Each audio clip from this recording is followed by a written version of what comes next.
think Aaron Boone deserves to be Manager of the Year. And when you consider that in the history of baseball, no manager other than Aaron Boone has started his managerial career winning 100 games in his first 2 seasons. Yeah. But that's exactly what Aaron Boone did. And then when you think about it, you say, well, Mike, I mean, he had a stacked roster. Yeah, well, just about every single star on the team, starter, went down with injury. And when you think about this next man up mantra, it was tested to the nth degree. And yet, through all of the injuries, and when you think about it, and some of these, and again, you have to give absolute kudos also to Brian Cashman. Yeah. It was not only He a finds these 24-man roster, 25-man roster, it was a 40-man roster and then some. I mean, just on and on. I mean, Tachman. That was the theme, next man up, right? That was the theme this year. It really was. And then you say, well, it sounds good, but really, when you think about guys just filling in for superstars and just thriving, not just plugging a gap. Tachman and Clint Frazier, and then even guys like Mike Ford when they came along. The secondary guys. It was really a fun season. Cameron Maben, I mean, this a journeyman and probably number one in terms of a next man up that really was instrumental in the Yankees' success during the regular season.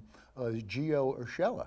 I mean, here's a guy who came along, and the league always knew that he had the glove, an excellent glove, but they thought he was maybe light hitting, and he was anything from that. So, and even when Sanchez goes down, when you look at Romine and Higgy behind the plate, it really just did bad. And then when you also throw into the mix, when you think about it, and you say a guy like Luis Severino going down, because you know how important pitching is, and then you have a guy like Herman just stepping in. So I would say absolute kudos to Aaron Boone. I think he did a tremendous job, and saving the best for last in terms of who I thought was so instrumental as far as on the field, DJ LeMahieu.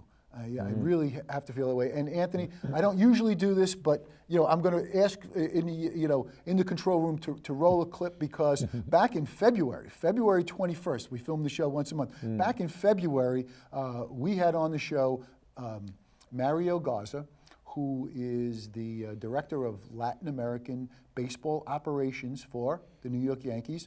And if we can go to the clip.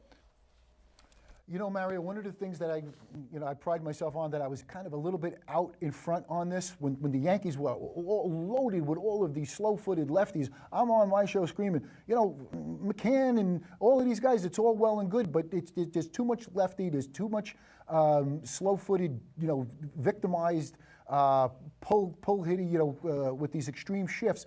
And, I was proposing, hey, get some righties that like to go oppo. Mario, I have to tell you, if there's one guy the Yankees signed that I am so happy with, and again, it wasn't a big splash, but I absolutely love it, DJ LeMahieu. I mean, this stat just jumps off the page. In 2015, he ranked number one in the major leagues in hitting the ball to the opposite field, 39% of the time.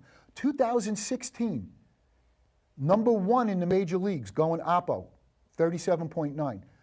2017, number one in the major leagues going oppo. And in 2018, he ranked 15th, and he was 30% of the time. This guy loves to shoot the ball to right field. So as crazy as it sounds, I actually think that Yankee Stadium will be as much of an advantage for DJ as Coors Field was, even though that's like a hitter's paradise. And Mario, when you throw in that he's got 2 Gold Gloves in the last 3 years, that in the last 2 years he's plus 26 in defensive runs saved, number one in baseball as a second baseman. And before I ask you to comment, he's one of the hardest guys to strike out. Mario, I love this signing. Couldn't agree more. And those, again, I think you nailed it with some of the stats that you're throwing out there. I happen to be a fan as well of a right-handed hitter that can go, to gap and even over and with some power to the right side, and I think Yankee Stadium's perfect for that. The defensive advantage that he gives us, the defensive depth, and it's not even depth. I mean, he's going to be an impact player right away. At least that's what we hope. And yeah, I think it's an incredible signing. Cash does a great job, and that was another example. Well, there you have it. When people were screaming for Bryce Harper and people were screaming for Manny Machado, again, the reason why, you could hear the conviction in my voice when I was talking about it. I was sold on it. Why, ladies and gentlemen? Why was I sold on it? Because this was a vision that I've had for about 10 years of where I felt that the Yankees needed to go. And what I was just growing frustrated was, just as you heard me in the thing, all the lefties with the shift, and this worked out. Again, I'm not surprised at all because all the components were there. Strikeouts, very low. Batting average, very high. And you see what happened. And when you look at the Yankee team in 2019 and just the feel of it, not to mention that he played 3 positions and he excelled at all 3. You're right. You know what? Phenomenal. That's a great point. And sometimes I find it interesting or frustrating when they say, "Oh, the guy could play, any position." Sometimes that means it's like an Eduardo Nunez. They're like trying to hide him somewhere. Well, show me a guy that's got a Gold Glove somewhere, and then okay, maybe we got a chance to move him to other positions. But no season was it more necessary for him to be that Swiss Army knife than this year because of all of the injuries. And when you just consider, and again, getting back to the success of the Yankees during the regular season, at home, they lost their first 3 home series, ladies and gentlemen, to start the season. Like so long ago. They were 0-3. And then they did not lose a series the rest of the way from mid-April. They finished 23-3. And so unbelievable. Record at home, 57-24, 30-7 against other American League East opponents, just off the charts. So I'll throw this stat out there.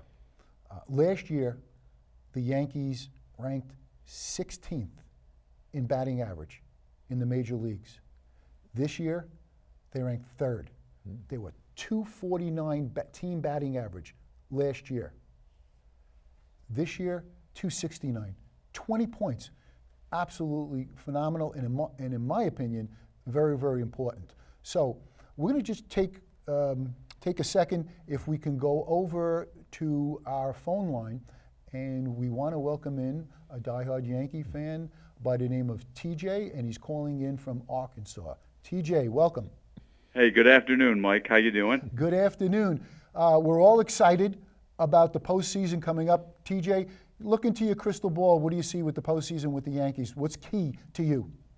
Well, I think making contact and extending innings and having a circular lineup. As a lifelong Yankee fan, and when people are watching the show and you're calling in from Arkansas, I know because we've been friends on Twitter for a number of years now. I know you're a New York guy. You're from upstate New York.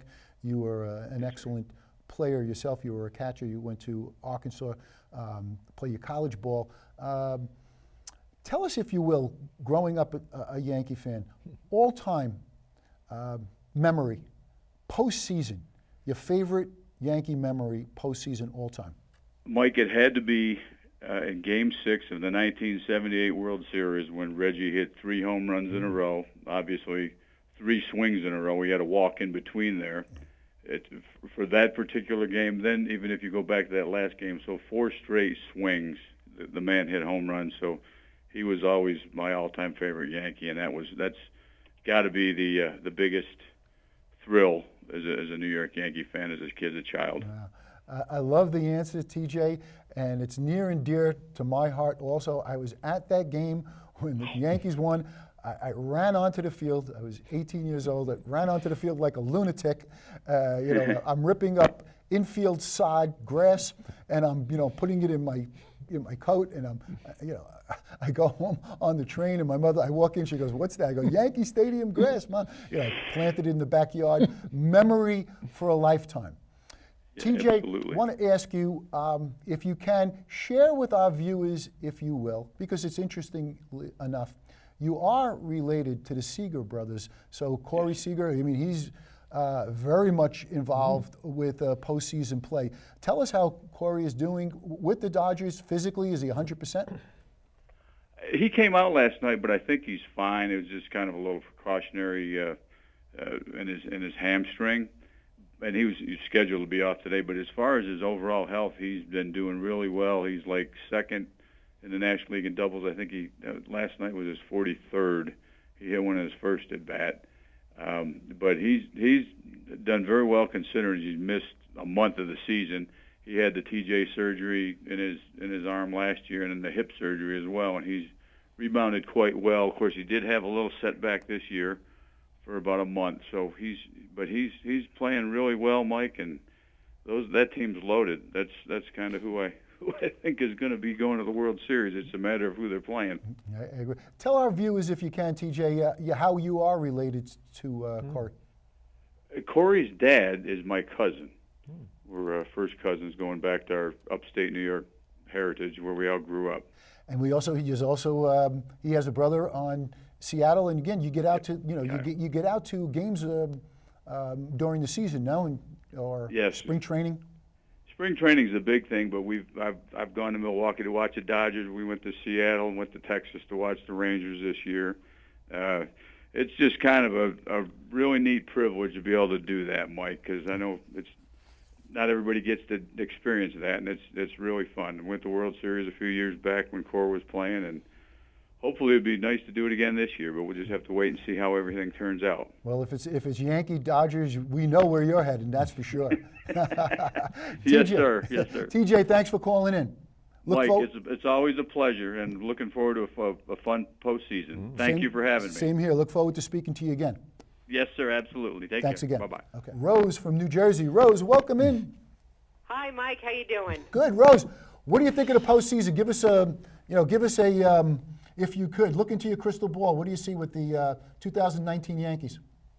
Well, you know what? I think that we're good enough to win it all. About a half an hour ago in the parking lot, and a car goes by, and everybody knows I'm a Yankee fan. Woman opens her window and says, "We're never going to win without home field advantage." So that's what everybody's excited about, home field advantage. But you know what? We're not able to do that because he has to audition bullpen because of what happened with Domingo Germán, and Cece's not able to really go. So we really couldn't put the pedal to the metal these last games, and I am worried a little bit about Houston. Now, you never know who you're going to play, but I would have liked to have home field advantage against Houston. But you know what? We're just going to have to go there and win if we're going to win it all, and that's what good teams do. Right. So, we even have to get to Houston. We can't even overlook Minnesota. One Absolutely. real positive that I feel is that, and I'm going to be talking about that later on in the show, James Paxton. This guy made all the difference in the world because at the trading deadline, we were desperate to pick up an arm, and he's been a different pitcher after the trade deadline, and he's won his last 10 starts in a row. He's been terrific, and boy, oh boy, in my opinion, he and Sevy obviously are the key to the postseason from the pitching side. Absolutely. Rose, Absolutely. Just a quick question, because we know you're a lifelong diehard Yankee fan. Your whole entire Yankee memory bank, greatest postseason moment, share it with us. You know what? There's so many, but I think I got to pick the Aaron Boone game, the 2003 against Boston, and not only that moment, how Pedro was was pitching great, and how we just chipped away in that eighth inning. I think we were down with 6 outs left at the end of the season, and how we just chipped away and hit, and how Grady Little left Pedro in. I love that moment, and how when Georgie hit that double and was screaming, just screamed at second base looked in the dugout and just screamed. It was such passion, that game. And then, of course, the most unlikely hero hits the home run in the 11th inning, I believe. It was that was an amazing game. Yeah, Amazing game. I love your answer, Rose. And you might have said this, so forgive me, but that whole picture that you painted. How about Mariano Rivera when he collapses? Oh my gosh, yes. On the mound, and here comes Lee Mazzilli trying to pick him up. Yeah, pick him up. And he's like pick him up. Play-Doh. Mo He's like, pitching 3 scoreless innings, and he said, I wanted to give thanks to the mound. You see Aaron Boone running around the bases, and there's Mo just lying on the mound. It was amazing. Oh, that was great. Great memory, Rose. Thank you for sharing with us that. We'll be rooting along. Thanks for taking a minute to call in. Thanks, and go Yankees. You got it. Go Yankees. All right. Anthony, Yeah. my favorite memory is the 96, just as you said, when they clinched it. And Charlie Hayes More grabs emotion, the ball, right? and then I'll never forget, just Paul O'Neill just jumping Right. over the pile. I'm not only on top of the pile, like completely over it, And how about Wade Boggs I think I have that somewhere, Wade Boggs, yeah. Anthony, On the horse? And you know what? What I loved most about it, Anthony? What I loved most about it? I was over your house. And basically what made it so endearing to me, Michael was young and just a 10-year-old, and there we go. Yeah, you got it. You got it right put there. it up there? Wow, yeah, we could how about that? Tiffany Lynn, we see you on Twitter. I'm not on Facebook, but I know you're a phenomenon on Facebook, and some people call you the commissioner of baseball on Facebook. But what we're going to do before we talk about baseball in general, I know that you're a diehard Yankee fan. So just briefly, just look into your crystal ball. Tell us what you see in the postseason for the New York Yankees in 2019. And being from Minnesota, you could maybe give us some easy inside information with the Twins. It's just like last year. I feel uneasy when it comes to the Twins. They're beasts, and they are dangerous this year. Like last year, I was nervous, but this year it's even more. And in July, the Yankees played a very authentic series with the Twins in Minnesota. I think that series might have given us an idea to what to expect during this postseason with the game coming up next week. And the good thing I will say about this is luckily we have the home field advantage, which makes me feel better about our bullpen because Twins pitching always looks better at Target Field. And I look at their bullpen and I look at theirs. I see a lot of similarities in ways. When the bats are on fire, both teams, I don't know which way it's going to go. I honestly don't know, and people will probably think I'm crazy for that, but I'm, like you said, diehard Yankee fan. I'm going to think positive and hope we go farther than that and get to 28. What's the first thing that pops into your mind when you think about a postseason moment with the Yankees for yourself? No, this is easy for me, actually. Okay. It's 1996, Game 4, when Jimmy Larrett changed the Yankees' fortune with the one swing, a game-tying 3-run home run blast off the Braves. That is epic, because I'm a Larrett fan, first of all. But when he did that, that was everything. And then we went on. Just that moment entire is just everything. It's my favorite. My favorite moment of all time. Tiffany, I love that answer, and I'm going to tell you why. In my opinion, we can get maybe on a future episode, Tiffany. We know you have a lot of connections in the baseball world. I'd like to ask an historian. Can you name one single swing of a bat that was more impactful than that one swing? And I say no. I go all the way back to Mickey Mantle, and you can go back as far as you want. Just think about it. If he strikes out there, we don't win that game. We don't win that World Series. George Steinbrenner was very volatile at that point. He was very mercurial. He probably fires Joe Torre. The dynasty probably never happens. Could you just imagine that? So that one swing of the bat, that Leyritz tied up a game that we had no business, winning, And then we Right, go on. yeah. We go on to complete. Changed the I whole love your dynamic. choice. Right, Anthony. It changed everything because we had not won, Tiffany, as you know, we had not won since 1978 with Reggie. Right. And we were in Yep, just, Yep. you know, I love the answer.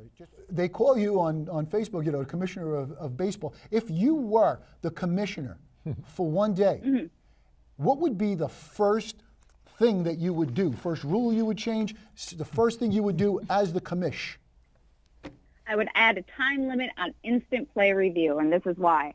I've been to games where a review takes longer than the 7th inning stretch. All it does is add dead time to games and interrupts the flow. There's no need to have the ability to slow the game down to 2,000 frames per second. It just allows the rabbit hole to go very deep and keep looking at things and just seeing more and more if we slow it down. I mean, just keep the game going. Look at it. If they can't figure it out, go with the original call. That's it. Great. There's got to be a time limit. That's a great answer. But you have my vote for commission. As a matter of fact, what we're going to do is we're going to go over to graphic G15, and Anthony has a question for you. We're going to put you on the spot. You weren't expected to be put on the hot seat, but he's got a good question for you. Yeah. Okay. I don't know what you thought of this season. I call it the Big Bang Theory with all the home runs. And ironically, good you're one. talking about the commissioner. He came out today to said that something has to be done. Did you like this season, where almost like softball games? Remember the London season where balls were just flying all over the place? Do you like the game that way, or do you think it just got a little too out of hand? Even like last year's World Series, it's everything. I'm not interested in watching a home run derby every night. And I'm not alone when I say that. It's like, put the ball in play, steal bases, master the art of bunting, learn to beat that shift. I am so tired of it. They need to do something. And I know they've investigated on the baseballs before, and now they're going to do it again after this year's World Series. But is it going to change anything? Who knows? It's I hope MLB. so. I'm sorry to say it that way, but then again, we've got to factor in, you know, this ball is an issue, but we've got bats. You know, what was it? Back in the day, it was the ash bat, and now we're hitting with a maple bat. So, I mean, there's a couple different factors to look at it, but it's out of control, in my opinion. Again, you have our vote for commissioner. Tiffany, Alrighty. we're running out of time, but we want to thank you for calling in, and we'd love to have you back on Thank you again. for So having me. hopefully you can find time to do so. What I would like to do is I'd like to thank Lenny Kosberg for Yes. inviting Lenny you the on legend. our behalf, and Yes. and that was great. I know he's a good friend of yours. Very good friend of mine, yes. Lenny. Tiffany, just in closing, you're involved with so many organizations, so many charity events. Anything that you'd like to mention, just in closing, that you're involved with? There's the Association of Professional Ball Players of America, that's been around since 1924, started by Babe Ruth, players like that. They wanted to separate themselves from Major League Baseball and basically form this group that's going to help down and out baseball players if they need financial help, if it comes to medical, personal, anything like that. And this association, in a sense, it's kind of throughout all these years almost been forgotten. So it's on social media. People look for it, the Association of Professional Baseball Players of America. That's one thing I'd like to highlight, is that because it's been around for a long time and it's a good cause. It helped a lot of ball players. In fact, just recently it helped one that was in the news, Micah Bowie. I don't know if you guys ever heard about him or anything in his health situation, but if you Google it, you'll be able to read more information about it. But it's a good cause for good people. Well, Tiffany, we want to thank you for taking a couple of minutes, and you're humble, but we know that you put a lot of time into your charities and mentoring work, and as an ambassador, you do a lot of good things behind the scene, and we thank you for it, and the baseball community is richer for all of your efforts. So, want to thank you for calling in, and we look forward to speaking to you very soon. Thank you. Thank you very much.